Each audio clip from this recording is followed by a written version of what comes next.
All right. So I'm gonna try and get this one done quick. So this is actually from the compositions worksheet. So we're talking about rigid motions, and this is about compositions of rigid motions. But it is a little bit more complicated. But I think it's a really good review of everything. Um, those of you that I'm making this for, I saw you guys were doing well. Um, So I don't want to waste a bunch of time just going through all the minute details. You have all the rules, the coordinate rules for rigid motions. So let's just jump in really quick. So a pre-image is, you can think of that as your starting point, right? So um, for example, again, there's a much more rigorous definition that we would use. Our pre-image would be this point right here. Okay. And that's where we're starting. We're starting at 6. Sorry, it's all blurry. I can't see. 4, 5, 6, comma, -1, which would be right here. So that would be our point A. Okay. I'm going to be flipping back and forth. And our image is kind of where we end up. End point. Again, not the most rigorous definitions. After transformation. Okay. Sorry about my handwriting. Like I said, I want to get this over with. You guys don't want to sit through a 40-minute video, I'm sure. A rigid motion is simply a transformation that preserves all measures.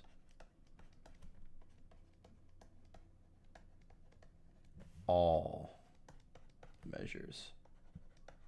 And that's kind of key. So, for example, if I go over here, if I draw a box, a square, we'll say. Well, if I move it, if I translate according to a vector, which we will talk about later, well, it just ends up there. And obviously, I'm no perfect artist, but the size, it didn't change shape at all, right? The square, I mean, the square didn't change shape, it didn't change size. What if I flip it over? What if I reflect it across a line? So maybe I want to reflect it across this black line, right?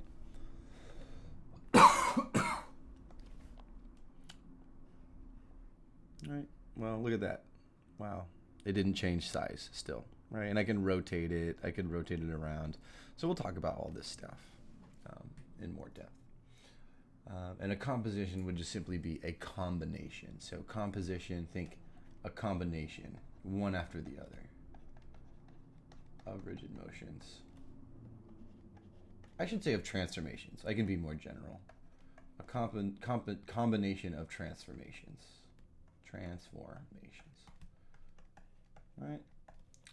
So really quickly, some of the notation. So we'll perform a translation, and then a reflection, then a rotation, and then another translation. And those are listed right here. So you should be familiar with those, right? And the kind of the rules. But like I said, this is review, so we're going to go through all of that pretty quickly. So we're going to do all those transformations on the point A. So A is going to get translated to what we call A prime, and then we're going to reflect that to A double prime, and then we're going to take A double prime and we're going to rotate that to A triple prime, and then we'll translate it to A quadruple prime.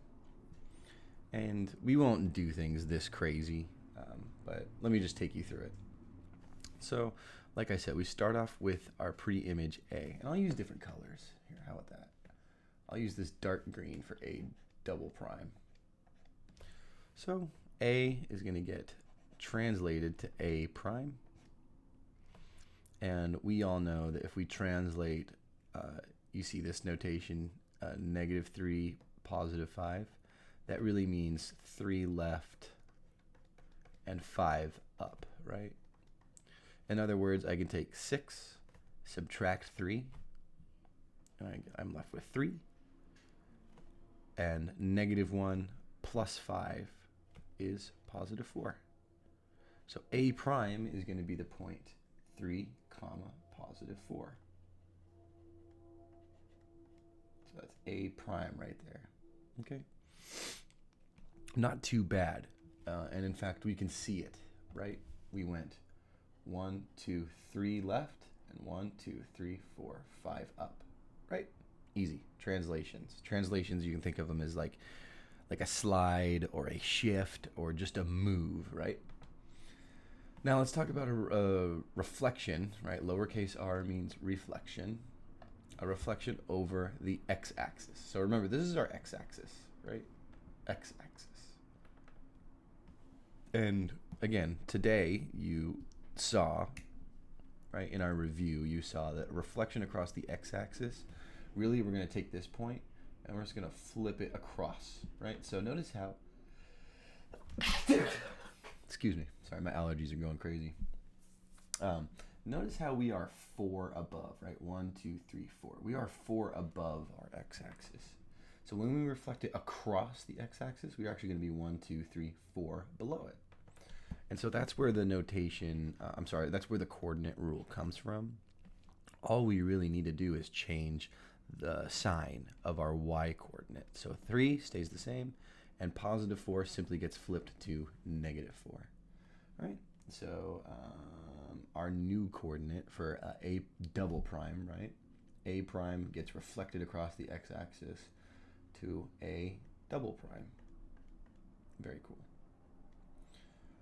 A rotation of 270 degrees. This is, again, rotations are considerably more difficult, in my opinion. I believe, man, I really hope I remember this right. I believe it should be negative y comma x, right? So if this is x and if this is y, are a triple prime, it's going to be positive 4 comma 3, okay?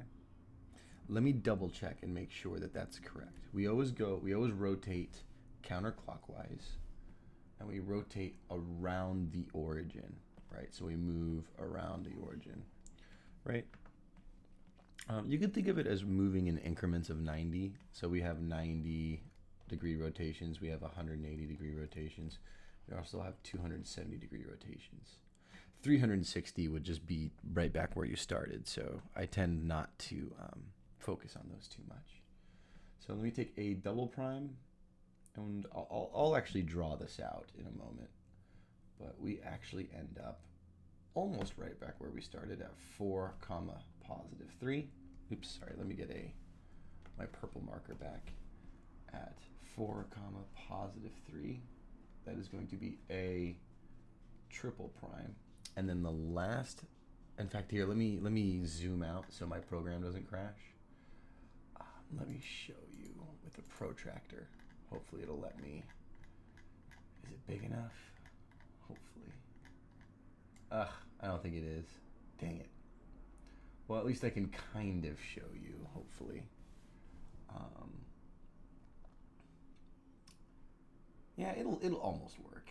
So notice how my red line right there, it's going through a double prime, and when I go 270 degrees, it'll go right through the purple, right? Oops. Let's do that again. Can I make it any smaller? Yeah, let me zoom in a little bit so you can see, hopefully a little bit better. So, like I said, I'm gonna start here. Notice how that red line, it's going right through the blue dot. And when I go 270 degrees around this circle, you'll see that I go right through that purple dot, a triple prime, right? So it's not the perfect explanation or illustration I was hoping for, but I apologize, right? Limitations of technology, right? The last one is super simple. Can I use pink? I might have to use brown, sorry. Okay, so that is simply 1 right, a translation. So we're going to move 1 to the right and 3 up. Very simple. So I can do that on the graph, 1 to the right and 3 up. Or I can add 4 plus 1 is quadruple prime. 4 plus 1 is 5. 3 plus 3 is 6. Okay. So 5 comma 6. Right there. That is a quadruple prime. So pretty difficult if you're brand new to rigid motions. Luckily, you are not brand new to rigid motions, right? You've seen some of this before, some of it, not all of it. So if you're having issues, please let me know. I'd love to help. And there's my quadruple prime, sorry. So a little bit about the notation. This is kind of what it looks like. Let me go back to red. So which rigid motion would be performed first? We always perform the second one. The second. Can I spell today? The second transformation is performed first. So this is the notation. Sorry. Just got off work. I'm kind of tired. This is our notation. So this is the way you would say this is a reflection across the x-axis composed of a rotation 270 degrees. And really, you could think of this as saying after. After, right? So we know that we do the rotation first. On this one, we're going to do the reflection across the line y equals x first. On this one, we're going to do the reflection over the y-axis first. And same thing right here. And funny enough, this one, I'm going to kind of skip this question. Not really. I'm just not going to focus on it too much. Our final image would actually be at -4, 2. I can demonstrate further, but this is a little bit more advanced, which is why I put it on there. But reflections have what we might call an order of 2, meaning that when you perform identical reflections, you only have to do 2 of them to end up where you started, which is kind of it's almost exactly the same as like multiplying by 1 or adding 0. It would be considered an identity element. So if you reflect across the x-axis and then you reflect across the x-axis again, you end up right back where you started, which is kind of what this question is getting at, right? So don't worry if that's a little bit confusing. That's actually a little bit more advanced. Let me do one more. Oops, sorry, behind the scenes. Let me do one example. Let me find a hard one, and I'm gonna zoom in a little bit, I think. So it's not quite so pixelated. I forget sometimes that this is a bigger screen. Okay. So some examples really quick. Let me find a hard one.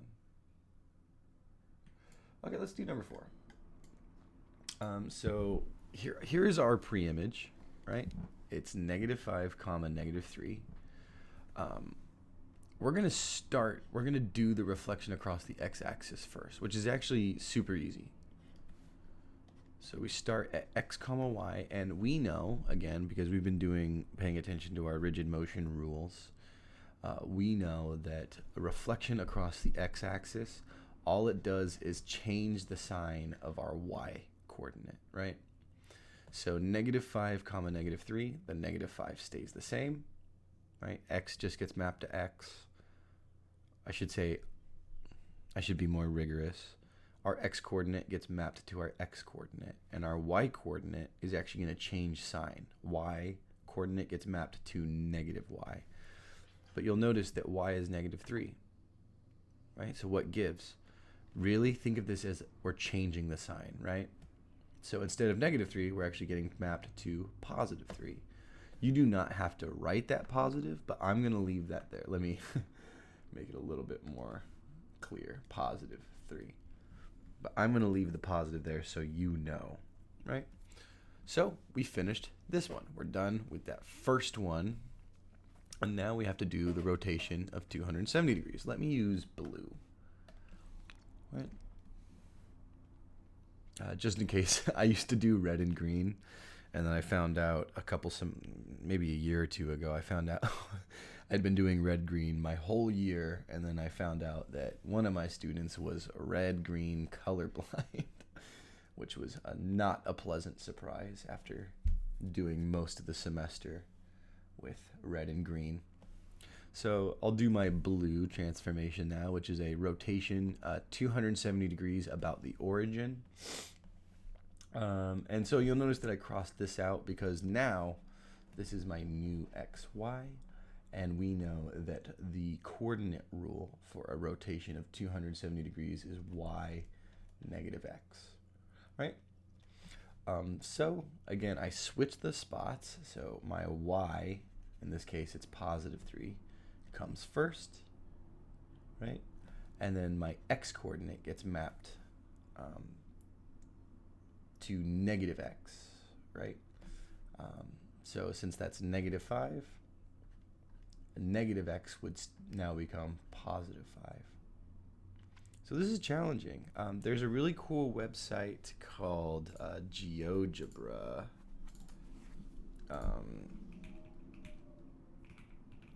Is it org?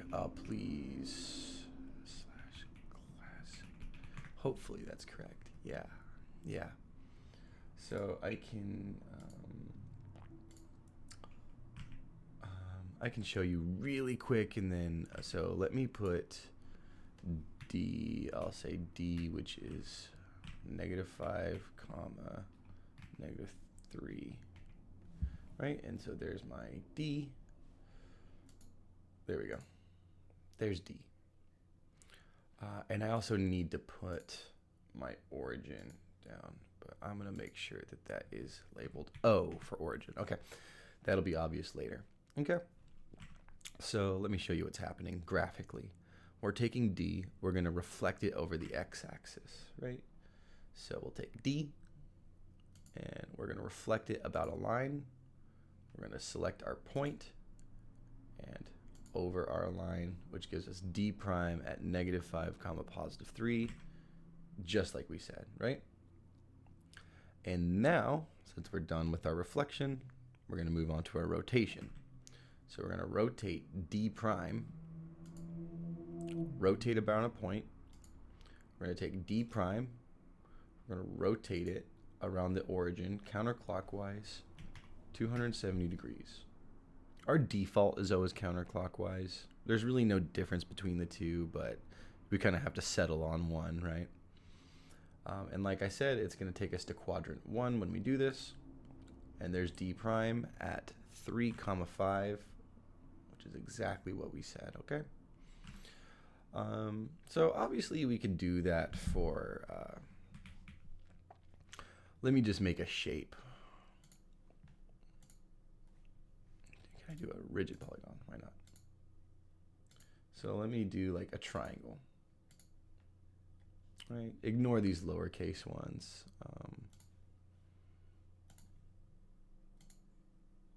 I don't know why it's different colors also, but I can do the same thing. Watch. So I'll do another. I can reflect it. I can reflect this one, right? I can rotate this one about the origin, and I'll do 180 degrees. It's gonna look kind of weird. Oh, look, we ended up right there. Why don't I do 90 degrees so you can actually see it? I'll do a 90-degree rotation. Whoa, kind of weird, right? What happens if I do, what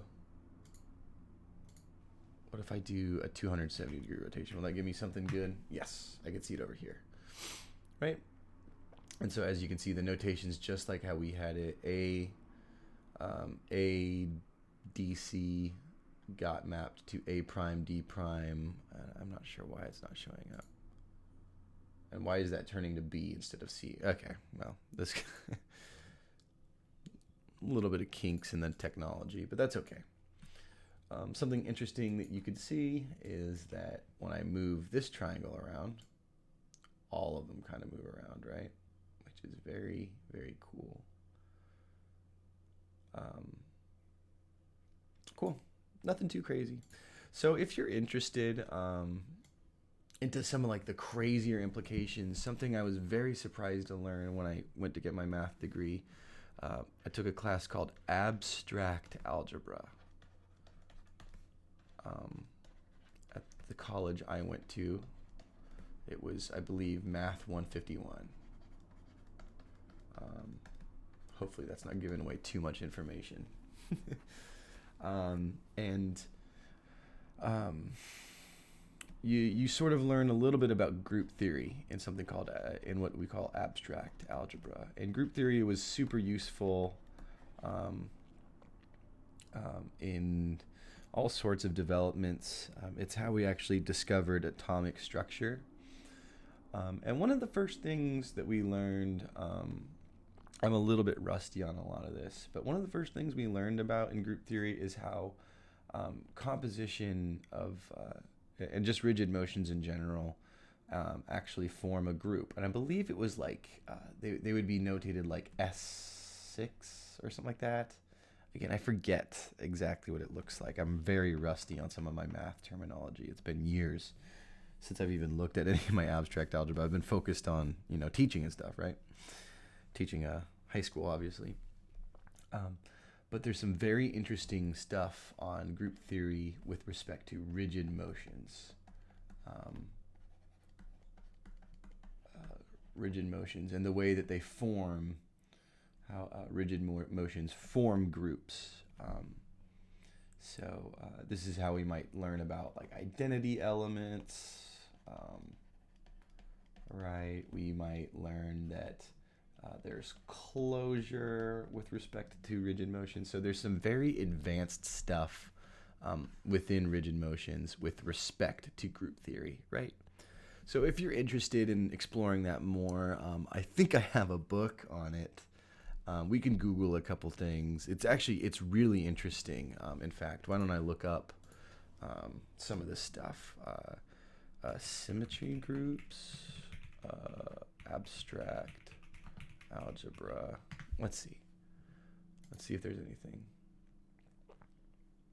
Yes. So don't worry. This is actually not as bad as it looks. But yeah, permutation groups. I believe that's something else. Yes, here we go. Symmetries of an equilateral triangle. So there's all sorts of things that we can kind of look at. Symmetry upon reflections and rotations, right? So the symmetry. So what happens to a regular hexagon when we rotate it? Very interesting, very strange things. Very cool. Very, very useful stuff, actually, as it turns out. So yes, I've been rambling, but you could cut the video off at any point, rewind. Let me know if you have any questions at all, and I appreciate you watching and coming to class. I'll see you tomorrow. Thank you. Bye-bye.